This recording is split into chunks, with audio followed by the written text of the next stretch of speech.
What is up, guys? We are back, and I know it doesn't feel like it, but it is officially fall out there. We're in the first week of October, and the weather doesn't really reflect being fall, but the fish are starting to do fall-ish things.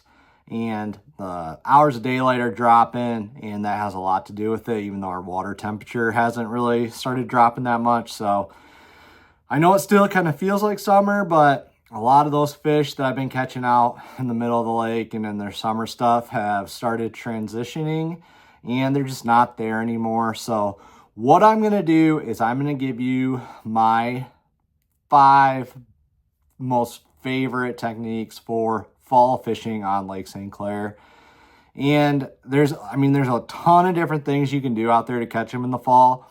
But these are the top 5 that I use probably day in and day out here until we get into November, which is then I would consider more of a winter pattern than a fall. So we're going to break them down, kind of go through rod, reel, line that I use and the bait.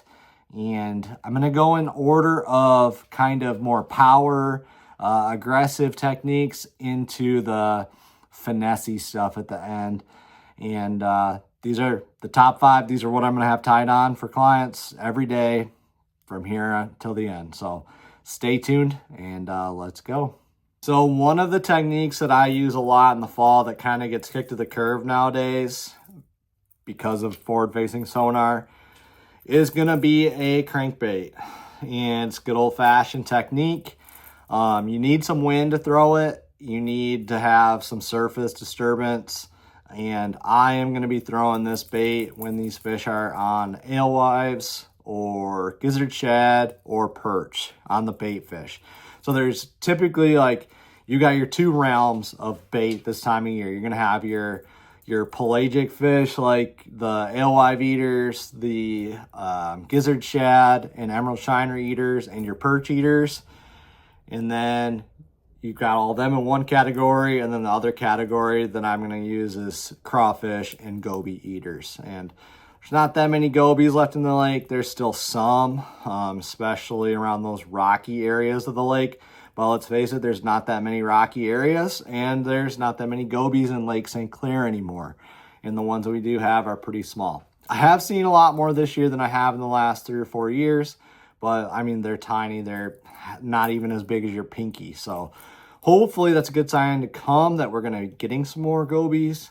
But when the wind's blowing and you can't scope and you have an area that's got some fish in it and you can crank, and the eelgrass isn't too bad on top to crank, I'm going to throw either a DT6, DT8, DT10, and I want it up off the bottom. I don't want to be hitting bottom. I want those fish to come and get it, and they will, and they're going to knock the crap out of it. So one thing I will say is this year on my crankbaits, I've been switching out the hooks, and I've been using this little guy right here, the Laser Sharp Pro Series. It's a needle point. It's a triple grip style. So for the past 15 years, everybody's been using the Mustad triple grip. And I'm going to tell you what, I've never seen this hook before this year. And I'll tell you what, this hook is freaking awesome. It's cheaper than a triple grip, and it's better. It's sharper, and it's really, really strong. And it is made in the USA. So this is an awesome hook. So I don't know why it's been a secret for so long. I've never seen anybody promoting it, but I'm going to promote it right now because I think it's an awesome treble hook, especially for a crankbait. It just keeps them pegged. It's a triple grip style, but it is from Eagle Claw Laser Sharp. This is an awesome hook, top tier. I absolutely love it. Match up the size you need for your crankbait. So this is a number 6. I'm using this on the DT6s and 8s. And then I'm going to go up to a number 4 on a DT10. So what I'm throwing that on, St. Croix Legend Extreme, 7 foot, medium heavy. This one is a just a fast. It's not an extra fast. Fast, it's got a little bit more parabolic action. 6-speed reel. You can really bomb those baits, especially when you've got the wind to your back. I'm throwing it on 12-pound Seaguar Invisex fluorocarbon. If you want to get bougie, bump up to Tatsu. It's even better, but I use Invisex because I go through a lot of it and I don't get it for free. So that being said, if you have like a big area that you have fish in and it's wind's blowing, pick up crankbait and wind the crap out of it. The next technique that I am using a lot in the fall is a jerkbait. And you can throw this with your forward facing and kind of watch them eat it, or you can bomb long cast, same kind of with crankbait. Like when it's blowing and you need to drift through an area, this is another bait that you can work really effectively and catch a bunch of fish on in the fall. And the nice thing about the jerkbait is you can kind of dial in your presentation that day to the fish. So as the water is warm right now, I mean, we're still above 70 degrees. Some mornings it's been like in the high 60s, but relative, it's been about 70 degrees. And when I've got 70-degree water, I'm ripping this jerkbait really fast, a really fast cadence, and just kind of letting the fish. Now, as that water temperature kind of dials back, drops a little bit, that's when you're going to slow your cadence down and kind of let the fish tell you what they want. During that low light period has been really good. I probably start out with a really fast cadence, get those aggressive fish. As that sun gets up, then you're going to kind of dial it back, tone it down, and kind of let it pause a little bit and let those fish get a good look at it. And when it's been paused there and you give it a big jerk, they can't stand it a lot of the times and they will knock the crap out of it. There's going to be two different colors, like patterns that I'd be using. One's going to be a perch color. This is kind of a perch color. And the other is going to be a shad color. So there's, I mean, infinite different color patterns. And I'm not going to say you need one style jerkbait over the other. I like the Vision 110s, 110+1, something that's going to dive in that 5 to 12. I've been 110 plus, probably about 10 foot realistically on 12-pound line. The fish are going to come up and eat it, especially with the conditions we have right now. It's pretty clear out there. When it's dirtier, you're going to have to get it a little bit down closer to them. But usually I'm not throwing a jerkbait in dirty water. It's just kind of one of those clear water. They come from a long ways to eat it. And guys with forward facing that do that, they know that. They come and they just knock the crap out of it. So I am throwing it on a St. Croix Legend Tournament bass, 6'8", medium, extra fast action. And I really like that rod. It's really light. You don't have a lot of arm fatigue, especially jerking the crap out of that thing this time of year. Throwing it on an 8-speed reel with 12-pound CR Invisex again. And like I said, you can bump that up to Tatsu and be just fine. They're both great lines. I just, like I said, go through a lot of fluorocarbon. So that's what I'm throwing it on. You can throw it on a spinning rod as well. Again, I like a 6'8", medium, extra fast, sometimes fast rod with a spinning rod. And I'm throwing that with 10-pound to 15-pound braid with a 12-pound fluorocarbon leader on there. And you can get the same results with the spinning rod. Personally, I like to throw with a bait caster.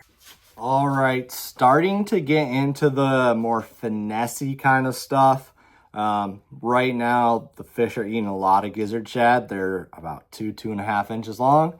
So why not match the hatch, as they say, and throw a 2.5-inch Swimbait paddle tail.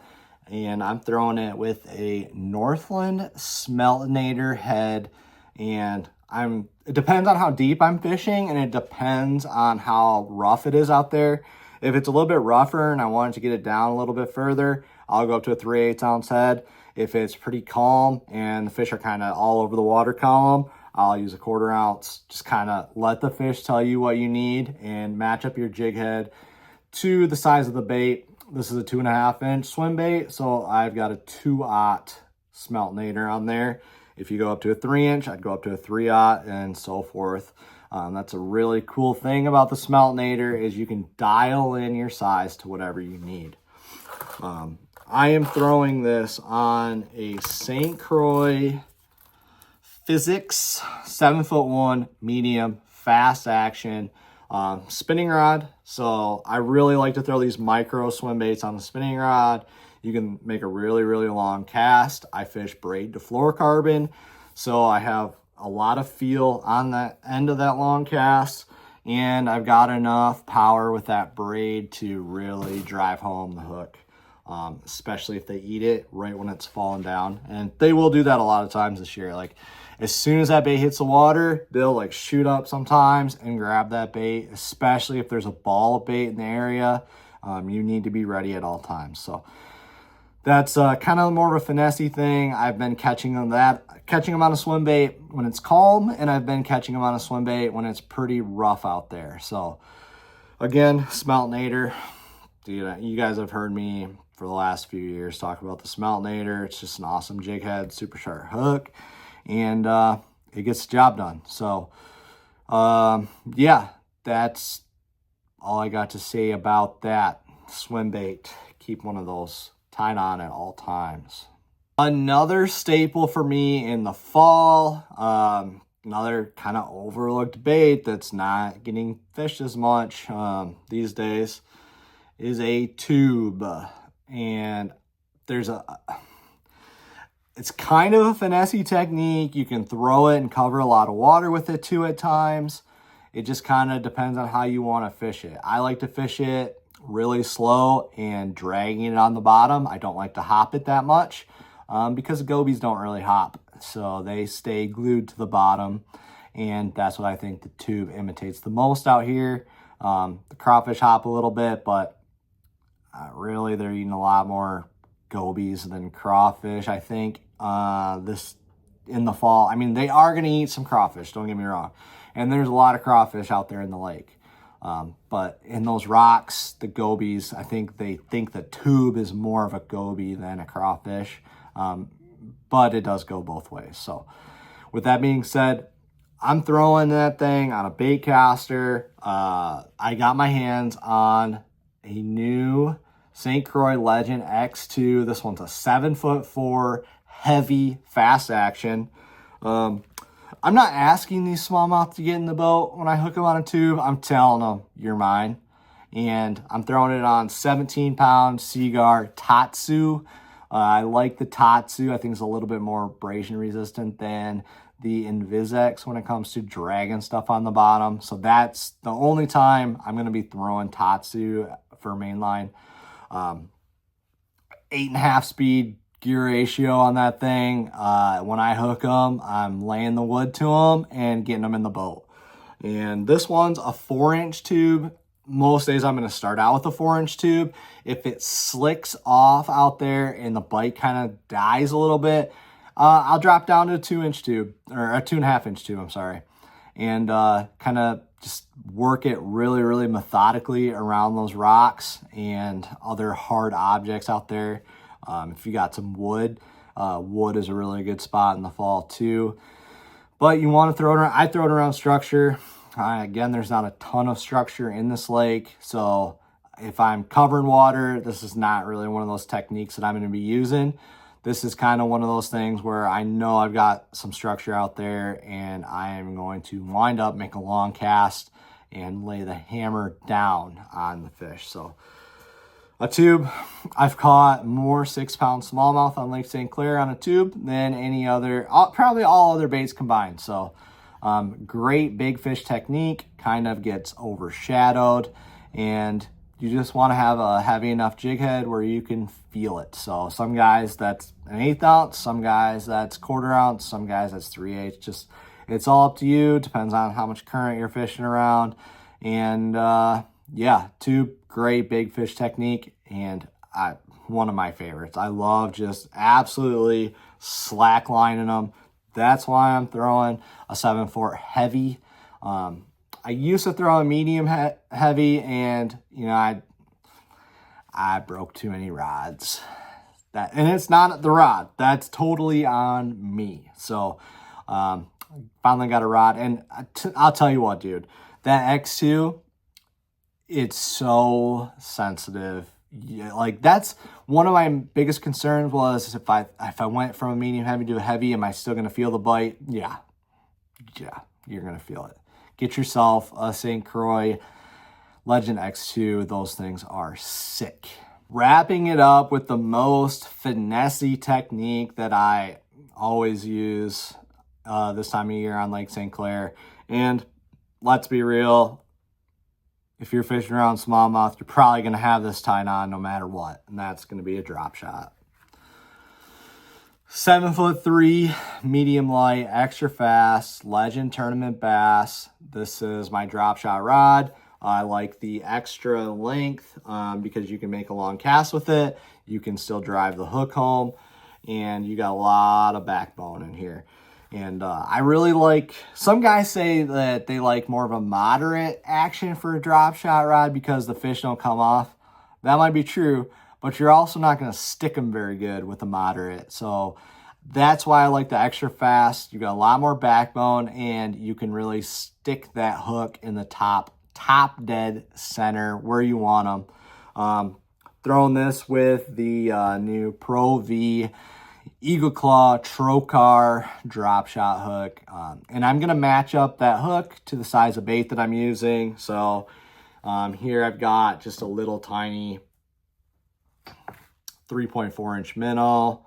So I've got a number 4 Trocar Pro V drop shot hook. Thing is sick. Once you got them hooked, you own them. That's what I heard from a influencer one time. So it's not wrong. It's an awesome hook. Very, very, very good hook.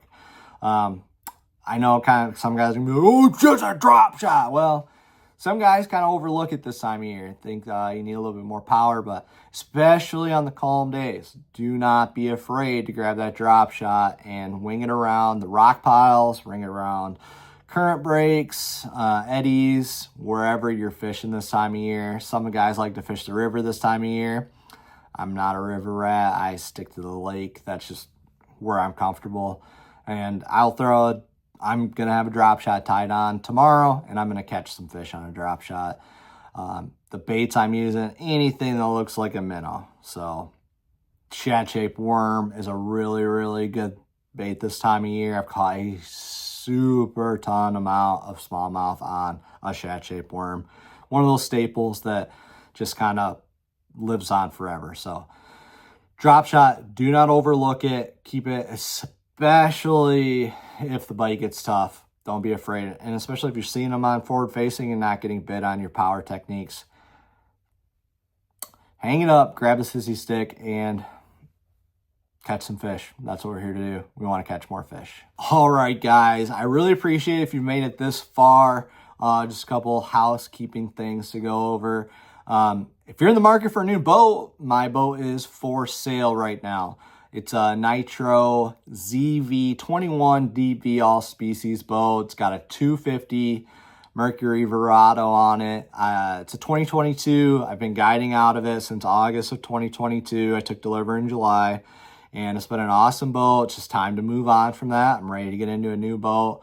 It's going to have roughly 700 hours on it when it's ready for delivery. It'll have a fresh oil change, and you'll be ready to just tear the town down. I had a 600-hour service done locally here at Michigan Marine Gear.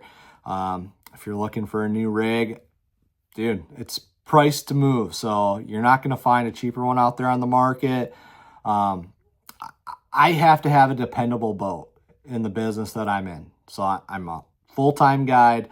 I need my motor to run every single day. I need my electronics to turn on every single day, and this boat does it for me. It's been really, really reliable, and she's ready for a new home, and just can't say any more good things about it. She's been good to me. That's all I can say.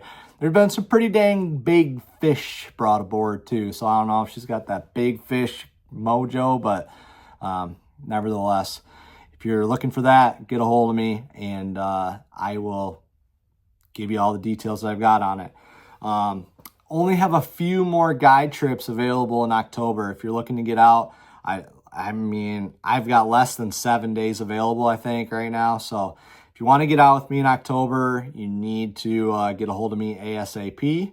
Otherwise, I will start booking trips for 2026 here after Christmas.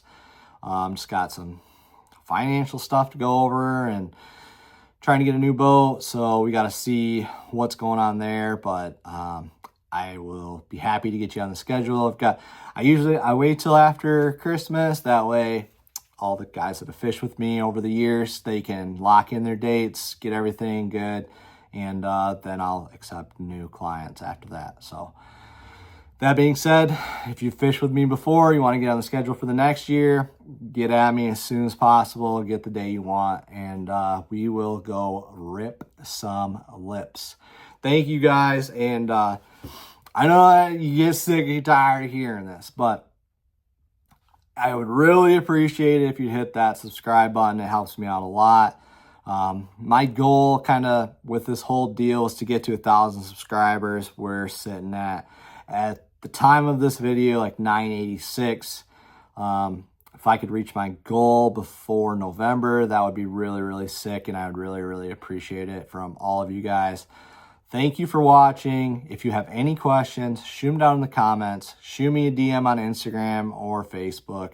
Happy to help out. I want to see everybody catch more fish. Thanks. Appreciate you guys for watching. We'll see you a week or two maybe. Got another video coming. We'll see.